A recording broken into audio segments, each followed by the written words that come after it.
Ça, c'est le livre, ça. Oui, ça c'est Testament, et en fait ce livre je l'ai écrit et j'ai récupéré des textes qui traînaient dans les tiroirs de Daniel, et il en a écrit quelques-uns pour la circonstance. Daniel, c'est Daniel Plaskart, le fameux commandant Danowski. C'est le fameux commandant Danowski, oui. Donc qui a été, en fait, on peut le dire, son ami pendant très longtemps. Pendant quoi, 8 ans 8 ans. 8 ans, oui. Et vous êtes restés de très grands amis. Bah oui. Hein. Non mais c'est remarquable, Tout à fait. C'est pas toujours le cas. Non, tout à fait. Alors parle-moi un peu de ce livre. Alors ce livre, il a été écrit, je te dis, il y a de l'eau tout le temps. Donc je dois être, ça dans n'importe quelle page, il y a de l'eau. C'est, en fait, j'ai voulu dans ce livre, je pense que quelqu'un qui se suicide déchire la page de sa vie en deux, ça semble tellement évident.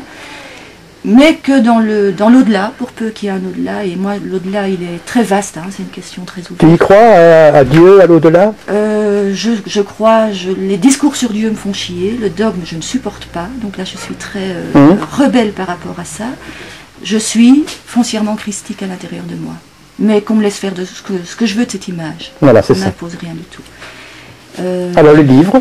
Alors le livre, ben, il y a de l'eau tout le temps, donc je crois que cet être déchire sa page en deux et qu'il a du mal après, dans l'au-delà.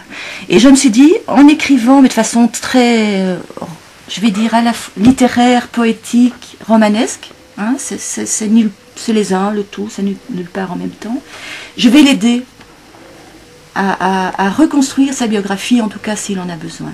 Et voilà, ce livre, il est aussi fait pour ça. C'est un poème ou c'est une lettre, c'est un roman? C'est un roman poétique. Oui. Alors cet univers-là, avec les cages et ce mannequin en osier, je voulais d'abord faire un travail sur la burqa. Sur la burqa. Ah. Et alors pas du tout de façon politique, ce qui était derrière ça, c'était l'idée du cloisonnement. Oui. C'est-à-dire, ces femmes finalement ne voient le monde que au travers des cloisons. Et je me disais, finalement, chaque être humain est comme ça. Il vit, il voit, tout est toujours cloisonné, fermé, comme avec des œillères. Et j'aimerais faire une exposition sur ce concept-là. Puis des burqas, bah, tu trouves pas, hein, j'ai cherché, tu peux chercher.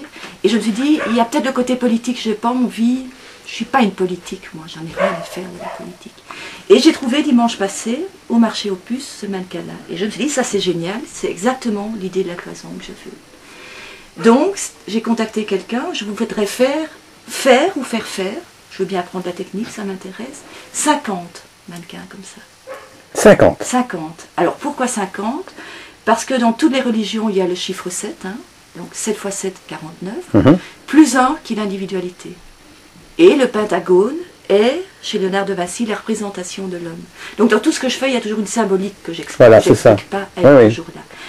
Et alors je récolte entre-temps toute une série de cages au marché aux puces. C'était des pièges à souris, des cages comme ça. Une petite cage théâtre que j'ai trouvée. Ah oui. Et tous ces objets feront partie de cette exposition sur le cloisonnement. Et sans doute je créerai des textes par rapport à ça. Là, il me fait la bite.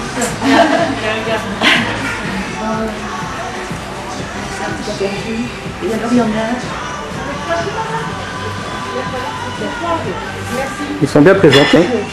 Quand je viens ici, personne ne sait que c'est moi qui fais les tableaux. Mais évidemment. Ça doit être agréable, ça.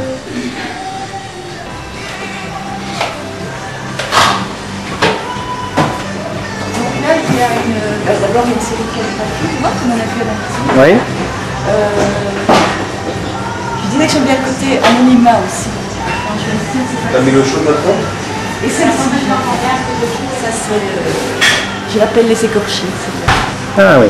Et on a de nouveau le monde défunt, le questionnement sur la vie, la mort, qu'est-ce que le corps fait, l'idée de la liberté. Et par hasard, ça a correspondu au moment où il y a eu la libération.